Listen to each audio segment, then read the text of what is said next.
Qarang, mana bu sizni tarbiyangiz. Mana bu esa men bergan bilim.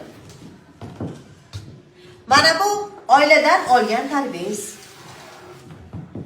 Bunisi esa sizni kelajagingiz.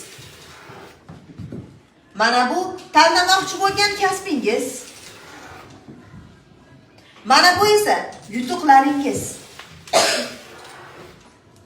Mana oxirgisi esa bu jamiyatdagi o'rningiz. Ana endi bolalar, qarang.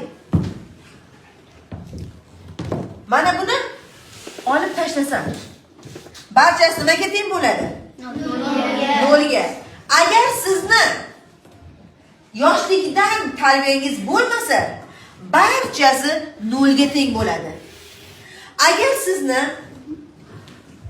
bilimingiz zo'r bo'lsa-yu, ammo tarbiyangiz bo'lmasa, yoki aksincha, oilada tarbiya bo'lmasa-yu, bilim zo'r bo'lsa, barchasi nolga teng.